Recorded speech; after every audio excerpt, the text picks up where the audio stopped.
Bem-vindos ao Santa Casa Cast.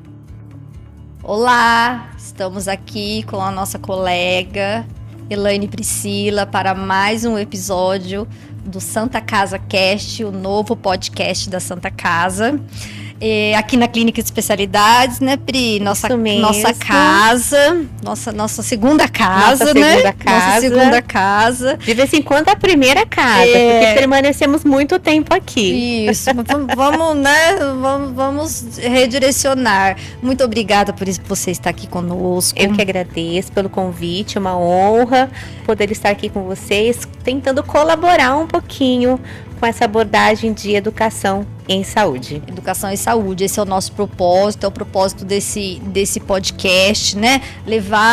Transmitir informação, né, para os nossos seguidores. Aproveitando, quem ainda não é nosso seguidor, ativa aí o sininho, segue a gente lá para receber sempre as notificações dos nossos podcasts que estarão aí sendo lançados aí em breve. Fiquem atentos no nosso canal do YouTube.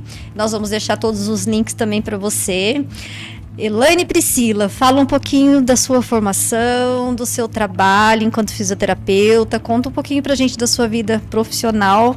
Então, eu tenho 20 anos de profissão como fisioterapeuta, né? Sou dermatofuncional, quiropraxista, osteopata.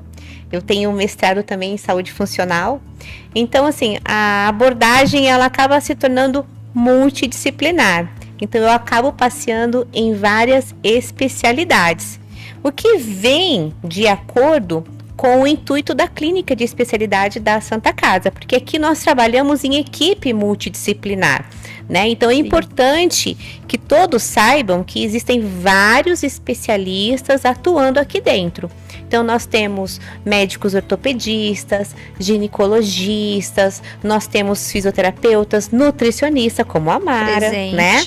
Nós temos endócrino, clínico geral. Exatamente. Então, os nossos pacientes, eles têm a vantagem de receber um tratamento multidisciplinar. Então, o paciente que de repente passa com a ginecologista e ela tem uma incontinência urinária, por exemplo, ela pode ser encaminhada para fisioterapia para trabalhar essa incontinência urinária. É um paciente com obesidade, ela vai estar passando com o endócrino, seguido por um nutricionista. E é claro que essa equipe sempre vai estar conversando, tendo reuniões periódicas, para que seja traçado um tratamento mais fidedigno para esse paciente, para que alcance um objetivo desejado, né? Então, essa é a importância de se trabalhar em equipe multidisciplinar. Sim, sim.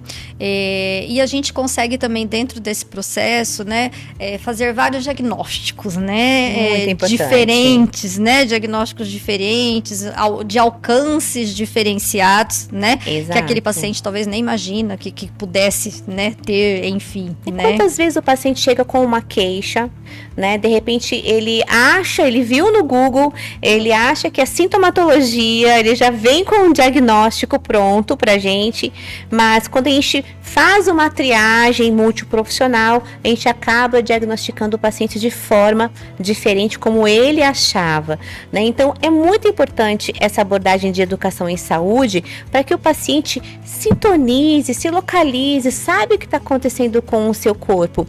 E o que é mais importante é que ele seja atendido por um profissional adequado, específico para a sua área. E é isso nós temos para oferecer para os nossos pacientes. E com formação, né?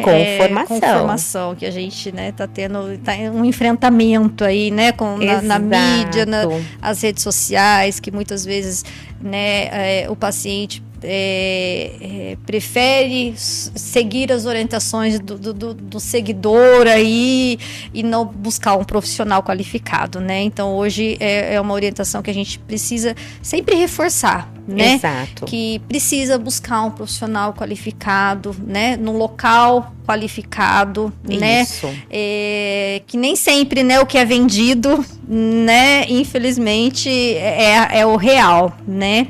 E vamos aproveitar esse Outubro Rosa para falar sobre a saúde da mulher, Mulheres. Outubro Rosa, estamos aí no mês de outubro, o mês de conscientização de prevenção do câncer de mama, né? Tá até de lacinho rosa. Né? É isso aí. Estamos no mês aí de luta mesmo, de batalha aí para conscientização, né?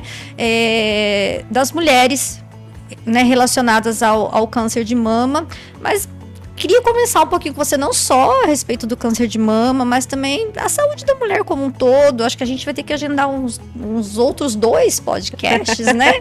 Porque é muito assunto pra gente falar, né? Dentro de fisioterapia e saúde da mulher, né? É um assunto extremamente amplo, né? Mas, por exemplo, quando nós falamos sobre o Outubro Rosa, vamos falar dentro da minha área da fisioterapia, por exemplo. Nós tivemos aqui o Dr. Leonardo falando um pouquinho da especialidade dele, a doutora Priscila, ginecologista, falando toda a questão de reposições hormonais, né? E a fisioterapia, onde entra?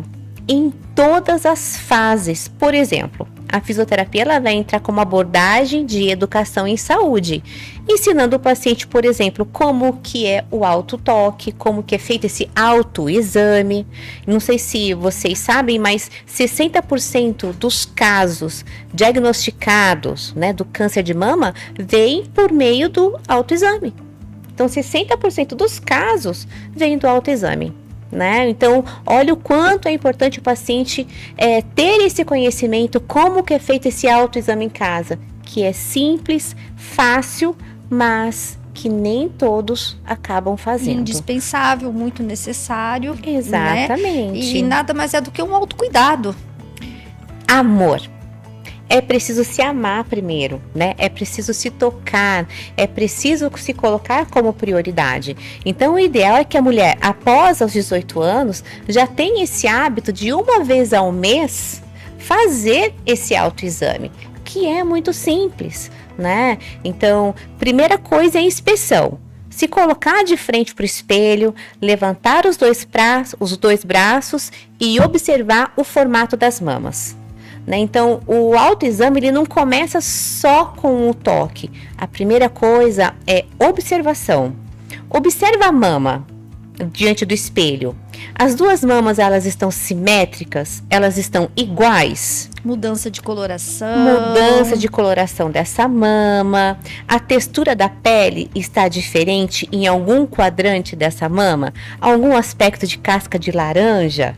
Né? Então, eu tô vendo ali que você trouxe uma fotinho pra gente. Eu trouxe uma foto. Explica pro pessoal o que é um quadrante. Então, que eu acho que aí nessa fotinho vai dar pra gente. Eu não sei se vamos pegar, vai conseguir abranger um pouquinho. Então, nós dividimos a mama em 4 quadrantes, né? Nós temos superior direito, esquerdo, inferior direito, esquerdo, e diante desses quadrantes a gente consegue diagnosticar e investigar onde se encontra, né, essas principais nodulações. Mas assim, o motivo de eu trouxe essa imagem para vocês é para que vocês aprendam como que é feito esse toque. Né? Então, antes de mais nada, são feitos movimentos circulares diante da mama com a ponta das mãos, tá? É importante fazer isso aqui, ó. Com as pontas das mãos, movimentos circulares, procurando alguma nodulação. Só que não são só esses movimentos, são movimentos feitos também na horizontal, em toda a mama. São movimentos feitos na vertical, procurando alguma nodulação, e também na diagonal. Movimento simples, uma varredura completa dessa mama, que deve ser feito uma vez ao mês, né? E a terceira etapa, que a maioria também não sabe, é quando nós chegamos aqui próximo ao mamilo. Então, você vem da base desse mamilo e faz uma leve compressão para ver se sai alguma secreção. Observou qualquer secreção dessa mama, qualquer nodulação em alguns desses quadrantes, procurar uma equipe médica especializada. Então, no caso, nós temos aqui Dr. Leonardo, doutora Priscila, Doutora Roberta, ginecologista. Nós temos uma equipe completa, apta a direcionar todo o tratamento dessa paciente. Mas primeiro começa onde? Em casa. Esse autocuidado, extremamente importante. Levanta os braços, sempre a mão contralateral, para fazer a palpação dessa mama, né? Então, é importante observar assimetrias, palpação e também uma compressão desse mamilo para ver se sai alguma secreção. Essa é a base. Lembrando que 60% dos casos de nodulações são descobertos pelo autoexame. Então, nós conversamos aqui com o Dr. Leonardo, mastologista, né? E ele realmente enfatizou que é muito importante a mamografia uma vez ao ano. Né? Uma vez ao ano, a mamografia para detecção aí, né? De um câncer aí de uma forma mais primária, né? Mas uma coisa não tira a eficácia da outra, não substitui a outra. Não substitui a outra. Então, que é importante o autoexame porque ele é mensal. Exatamente. Né? E nós sabemos que tem vários tipos de câncer e tem alguns mais agressivos que acaba tendo uma progressão mais rápida, exato, né? Exato. E que daí não dá para esperar um ano, sim, né? Até fazer a outra mamografia. Então, por isso que esse autoexame mensal, uma vez por mês. Então, mulheres que menstruam é indicado fazer ali logo após a menstruação. Já faça esse exame, esse toque, né? Mulheres que não menstruam mais, escolha uma data no mês. Se programa, vou fazer todo dia 5, ok. Tá? Você sabe que todo dia 5 é o dia de você parar em frente ao espelho e fazer esse autotoque, esse exame, né? Para ver se está tudo bem. As meninas, a partir dos 18 anos, já é indicado que aprendam a fazer esse exame, esse autoexame. Até porque os estudos mostram, hoje em dia, que as mulheres estão tendo a prevalência, está acontecendo, né, com idade muito menor. Exato, exatamente. Muito jovens, muito, né? mais jovens do que há 10 anos atrás. Exatamente. Se formos comparar, né, as mulheres, os casos estão aumentando em idade de mulheres mais jovens, né? Cada vez mais. Cada vez mais, né? Então é importante esse autoexame, né, o quanto mais cedo, né? É indolor, né? Não fácil, custa nada. Não custa. Né? Muitos reclamam da mamografia por conta da dor, enfim, mas é indolor. É indolor. Né? Não custa nada. Não tem custo e é um ato de amor. Nós sabemos que a fisioterapia, ela pode entrar, né? A gente até estava conversando, ela pode entrar tanto na prevenção do câncer, isso, quanto no auxílio ao tratamento e depois, né? Exato. Então vamos falar um pouquinho do antes, né? Então nós sabemos hoje que os casos que a obesidade é um fator aí primordial, aí, um fator de risco para o desenvolvimento do câncer de mama, né? Então nós sabemos que a obesidade e a atividade física são os pilares da saúde, né? A perda de peso, aí no caso, e a atividade física são importantíssimas para a prevenção, né? Isso. E aí eu queria que você falasse um pouquinho da fisioterapia nessa etapa, né? De que forma a fisioterapia pode ajudar, entrando aí como uma atividade física, né? Exato. Num processo Pilates, você também é professora de Pilates, né? Perfeito. E como que a fisioterapia pode entrar um trabalho de prevenção do desenvolvimento de câncer de mama? Olha só, a atividade física, ela é fundamental. Qualquer atividade física, não. Então, às vezes nós recebemos donas de casa que falam assim, olha, eu já trabalho o dia inteiro em casa, então eu não preciso fazer atividade física. Não, atividade física não entra como as atividades feitas em casa, no lar. No dia a dia. No dia a dia, porque nós consideramos atividade física quando existe uma frequência cardíaca ritmada, a gente faz um cálculo em cima dessa frequência cardíaca por um tempo determinado para que eu consiga identificar esse aumento de atividade física, né? Então não sem vale sem pausas, né? Sem Ou pausas. Pequenas pausas programadas para se iniciar um outro movimento. Então, serviço de casa não entra como atividade física, né? Então, nós temos o Pilates. O Pilates vai muito além do que somente alongamento. Então a gente ouve muito isso. Pilates é só alongamento. Não. O Pilates é um dos exercícios mais completos que existem.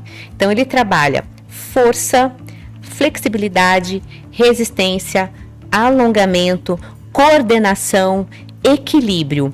E, além disso, ele trabalha disfunções cinético-funcionais. Então, quando eu tenho percas de amplitudes de movimento, quando eu tenho associado uma patologia, então eu consigo direcionar exercícios terapêuticos específicos para, por exemplo, pacientes que vêm de um pós-operatório, uma mastectomia, elas vêm com uma redução de amplitude de ombro.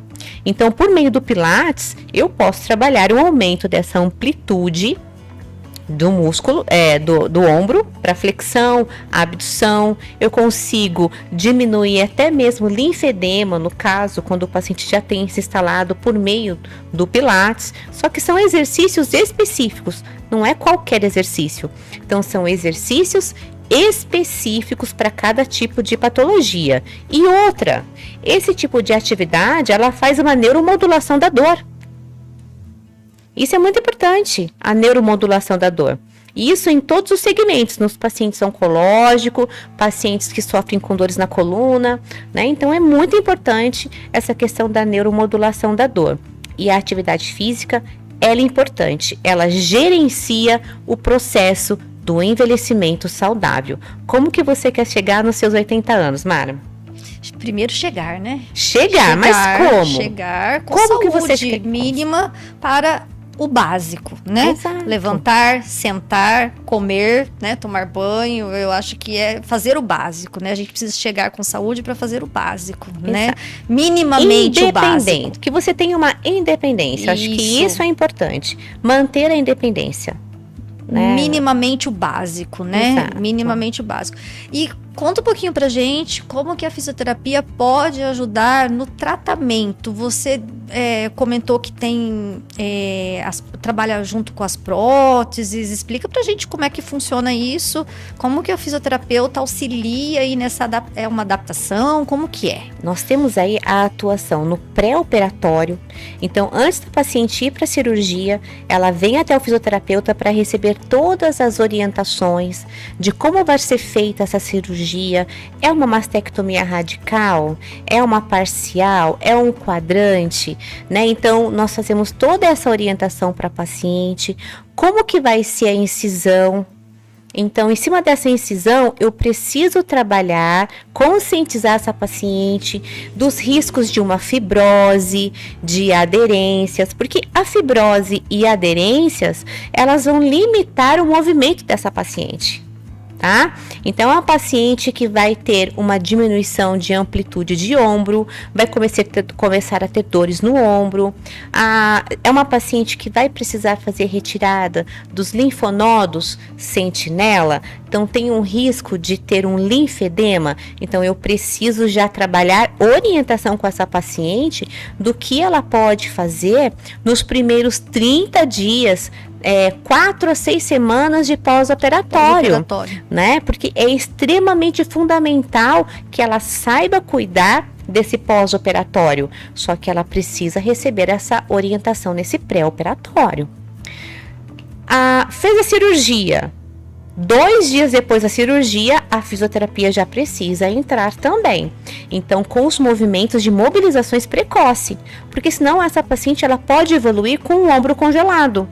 Então, quantas vezes eu recebi um paciente aqui com 6 semanas de pós-operatório, ela não tinha recebido nenhum atendimento fisioterapêutico, não havia tido a possibilidade, e essa paciente já chegou aqui com o ombro quase congelado. Então, quando eu falo ombro quase congelado, a paciente ela não está tendo a amplitude mínima para fazer uma higiene básica dessa região maxilar. Então, ela não consegue fazer uma flexão de 90 graus, ela não consegue fazer uma abdução, rotação, muito menos. Então, ela está impedida de fazer uma higiene básica. E tudo isso vem acompanhado de dor, vem acompanhado de aderências e também fibroses, que são extremamente doloridas.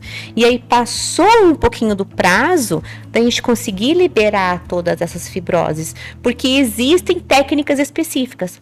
Retirar fibroses de aparelhos, lasers, radiofrequência, né, de baixa intensidade. Então, existe uma gama muito grande dentro da fisioterapia para que esse paciente tenha um pós-operatório mais saudável, menos dolorido possível e menos traumático. Uma recuperação mais rápida, Recuperação rápida, exatamente. Mais rápido, quanto antes começar, já que pode, desde que autorizado, exatamente. Mobilização dessa prótese, quando a paciente já faz, né, a constituição dessa mama com essa prótese.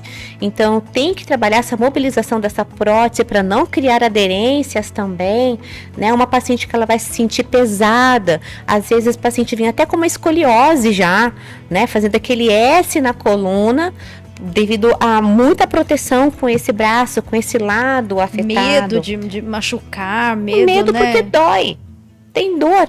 Então é um reflexo de proteção do corpo.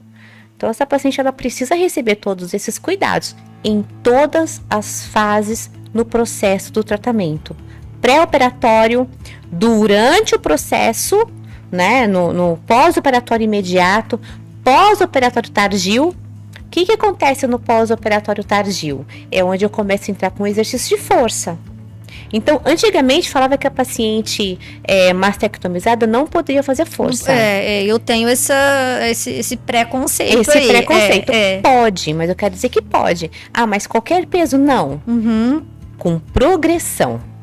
Cada paciente vai ter uma progressão de acordo com o seu biotipo, porque eu preciso de um músculo saudável para que ele consiga também bombear, né, evitar essa questão do linfedema, né? Mas o cuidado maior está nas primeiras 4, 6 semanas. Aí sim, nós fazemos a prescrição de não pegar o peso somente com o braço, a sacolinha do mercado, sim. né? Que nós gostamos de carregar tudo num braço que acaba só. deslocando, né? Exato. Não, vamos distribuir o peso da sacolinha nos 2 braços.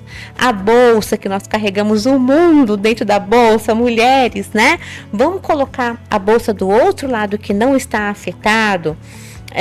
Outros cuidados, por exemplo, depilação na axila, nesse período, a gente pede para que não faça a depilação, não faça um corte ali. Existe um risco de contaminação, infecção. Então, o ideal é que use, por exemplo, aqueles produtos de depilar que são em creme. Sim. Em creme, tem várias marcas. Entre aspas, dissolve ali o pelo, né? Entre aspas. Que sejam veganos. Hoje tem marcas aí que são mais naturais. Evite fazer a cutilagem, tá? Porque se tiver um sangramento, é uma abertura para que se tenha uma infecção. Então, os cuidados maiores estão nessas 6 primeiras semanas. Deve ser feito a atividade controlada, exercícios específicos para cada fase. Lembrando, tem que retirar as fibroses, as aderências, para que esse membro tenha uma amplitude completa. É importante a gente falar, Priscila, porque as pessoas quando têm esse diagnóstico, eu sei porque eu já recebi um diagnóstico de câncer, meu não foi mama, mas quando vem o diagnóstico, é tão pesado, né? E a gente, às vezes, não tem o conhecimento de que a fisioterapeuta pode auxiliar, né? Assim como a nutrição mesmo. Eu, enquanto nutricionista, né?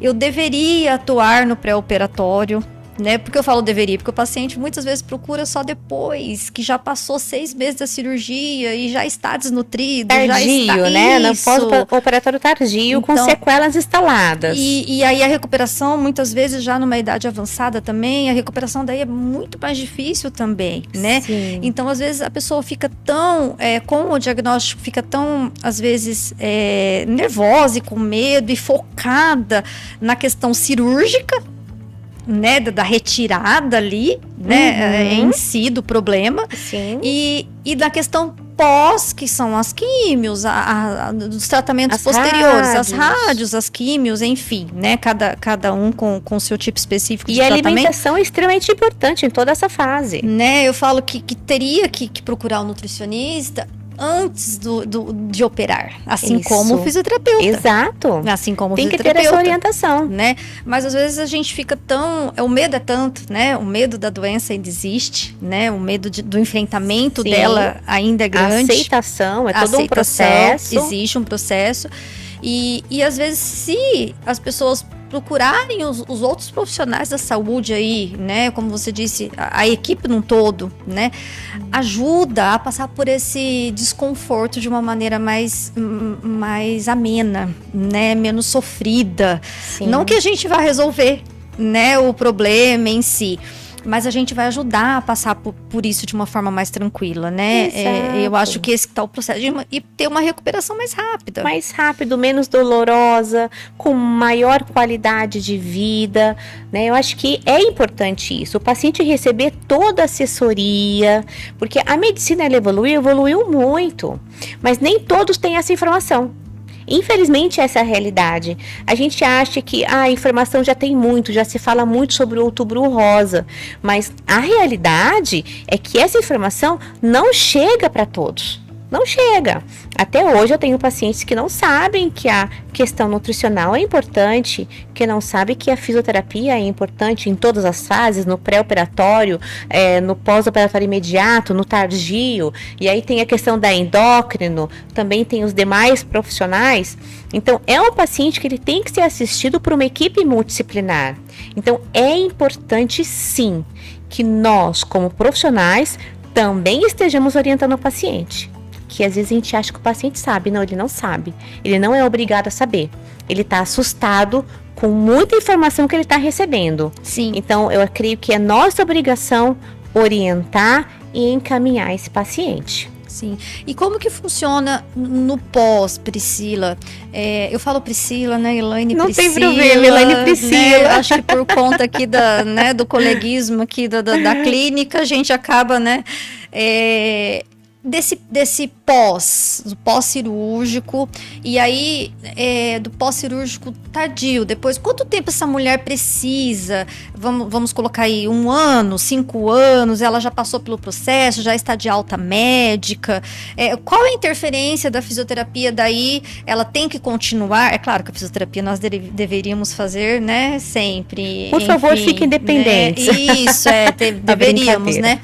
Mas como que é o protocolo da fisioterapia? É só ali durante o processo cirúrgico? Iniciou a químio, por exemplo, precisa parar? Explica um pouquinho pra gente como que funciona isso. Em nenhum momento a fisioterapia para.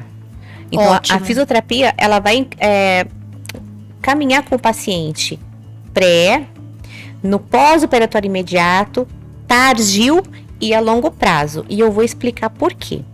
Existe um relato na literatura que pacientes, por exemplo, após 10 anos que já tratou o câncer, pode vir a desenvolver o linfedema.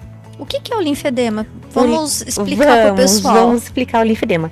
Geralmente o linfedema acontece após a retirada dos linfonodos sentinelas. Os linfonodos é que drena toda a linfa do nosso braço, né? Aquele acúmulo de líquido, que é um líquido precioso do nosso organismo. Sim. Então, quando o paciente faz uma mastectomia e é retirado os linfonodos, que vai drenar, né, o nosso corpo todo tem esses linfonodos e que drenam toda essa linfa. O nosso braço ele fica mais suscetível a ter um acúmulo desse líquido. Então, acho que todos nós já vimos alguém com um braço inchado, uma paciente pós-mastectomizada com um braço vermelho, grande, né? Isso é um linfedema. Então, tem como prevenir. Existe uma abordagem preventiva para isso. Então, tem a drenagem, que a fisioterapia ela vai entrar, só que não é a drenagem tradicional. Correto, é uma drenagem diferenciada. Não posso entrar com uma compressão dessa forma, não. A drenagem para um paciente oncológico é totalmente diferente. Começa com o lado contralateral, desobstruindo os linfonodos contralaterais, para depois chegando nesse membro afetado. Então, é uma técnica totalmente diferenciada. Então, começou a ter um linfedema? É qualquer profissional que pode tratar linfedema? Não. É um fisioterapeuta especializado em oncologia, que saiba tratar um linfedema por mastectomia, que é pela falta dos linfonodos sentinela, né? Além disso, além da drenagem específica, nós temos o uso das malhas compressivas, o uso das bandagens, kinesiotape, o uso de aparelhagem para isso também. Então, é uma abordagem muito grande. Então, quando eu falo que o fisioterapeuta vai acompanhar esse paciente ao longo da vida, é sobre isso que eu estou falando. Esse paciente, ele precisa ter cuidado, porque após 10 anos do tratamento desse câncer, ele pode vir a desenvolver um linfedema. Entendi. Entende? Entendi. Então, é claro que a visita ao fisioterapeuta vai diminuir com o tempo, né? Não vai ser uma abordagem semanal, por exemplo. Mas ao longo do tempo, ele precisa estar fazendo uma visita ao fisioterapeuta para receber essas orientações, verificar se está tendo esse linfedema ou não. E a questão das próteses, explica pra gente um pouquinho como que funciona e de que forma que a fisioterapia auxilia nessa, não sei se é modulação, como explica pra gente, eu não sei como que vocês atuam aí nessa questão da prótese em si, quando ela é necessária, né? Quando necessária, porque assim, o Dr. Leonardo conversou um pouquinho sobre isso, né? Então, existem pacientes que vão conseguir fazer a reconstrução de imediato e tem pacientes que não, que vão fazer após um tratamento da rádio. Então, para cada paciente, a gente faz uma prescrição. Mas, a partir do momento que foi colocado a prótese, entra a fisioterapia para tirar qualquer forma que possa evoluir com fibroses nesse local. Então, o paciente que vai chegar com um dreno, então eu preciso drenar essa mama, retirar o máximo de edema possível, entrar com lasers, entrar com manobras de descompressão, para que esse paciente não tenha as fibroses e aderências. Essa é a principal questão desse paciente. A mesma paciente que colocou essa prótese tardia, por exemplo, também vai ter que entrar com as mesmas manobras, vai ter que drenar, vai ter que liberar essas fibroses e não esquecer da disfunção do ombro. O ombro sempre será afetado. Então, precisa trabalhar as amplitudes de flexão, abdução, rotações de ombro, escápula, que não escapa disso, e força muscular, principalmente de deltoide. Só que é uma força progressiva, tá? Não posso já colocar um paciente com muito peso. É progressivo, conforme o paciente for aguentando. Então, quem coloca a prótese tardia, no caso, deve seguir um acompanhamento mesmo sem a prótese, por conta da força muscular, vamos dizer assim. Exato, extremamente importante. Da força muscular, dessa parte de ombro, braço e tudo, né? Isso. E aí, depois, colocando a prótese, retoma, ou na verdade nunca parou, né? No caso, mantém, nós vamos mudar as condutas mantém de acordo com o quadro apresentado, mas o cuidado do fisioterapeuta, ele é imprescindível, né, para a recuperação desse paciente, né? Porque uma prótese, quando ela fica encapsulada, ela vai gerar dor, né, nessa paciente. E você pode trabalhar o Pilates também numa paciente que teve o câncer de mama? Deve-se trabalhar o Pilates. Ele é completo, vai trabalhar equilíbrio, coordenação, força, amplitude de movimento. Então, eu tenho vários pacientes oncológicos no Pilates aqui comigo, né, que chegaram aqui sem força no membro, uma força que quase que não vencia a gravidade, eles não tinham amplitude de movimento, não conseguia fazer uma asepsia, já estavam todos machucados, e com o Pilates, hoje eles conseguem fazer o movimento completo de amplitude de ombro, de escápula, e tem uma vida muito mais saudável. Sim, então eu acho importante a gente deixar, né, para o pessoal aí uma mensagem, né, que o Outubro Rosa, né, está aí, né, e não é só para lembrar única e exclusivamente da mamografia, né, lembrar que a mulher precisa ter o autocuidado, se amar, né? Se cuidar E buscar, né? Eu acho que ajuda de todos os profissionais, porque cada um com a sua atuação, com a sua função, nós podemos trazer, né, benefícios para o paciente. E eu acho que ajudar também a passar por esse momento que não é um momento fácil. Sim. Né?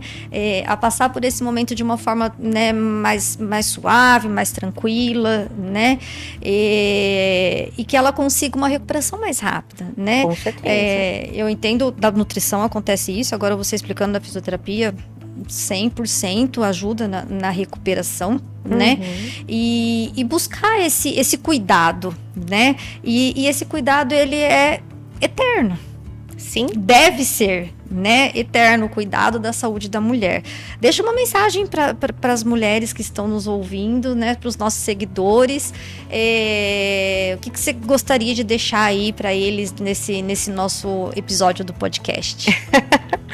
Bom, eu acho que como nós estamos no Outubro Rosa, nada melhor do que homenagear essas mulheres que são tão fortes, guerreiras e que, por favor, se amem, se cuidem, se toquem, examinem-se o corpo, né? Previnam esse câncer, cuidem da alimentação, né? Nós sabemos que aí a obesidade é um dos fatores que contribuem para o câncer de mama, então cuida da alimentação, faça uma atividade física regular, no mínimo 3 vezes por semana. Ninguém vai amar vocês do que você mesma. Então, por favor, se toque, se ame, se examine, tá bem? Acho que é isso. Acho que é importante, né, frisar, né, esse cuidado, né, não só no outubro, né, no outubro a gente tem um app aí, né, a conscientização, a conscientização, mas eu acho que ele deve ser permanente, né, esse cuidado com a saúde, e lembrar a todos que nós estamos aqui na Clínica de Especialidades, né, de multiformas, né, os multiprofissionais aqui, estamos aqui para atendê-los, né, com uma escuta. Exato. Não só, né, necessariamente aí um exercício ou uma terapia, mas com uma escuta, uma orientação. Exato. Né? Nós vamos deixar o link do nosso contato na legenda, né? O paciente tiver alguma dúvida. E lembrando que o Outubro Rosa começou com um ato de amor, né? Sim. Foi um ato de amor entre 2 irmãs. Sim. Né? Uma irmã, no ano de... lá na década de 70, descobriu um câncer de mama.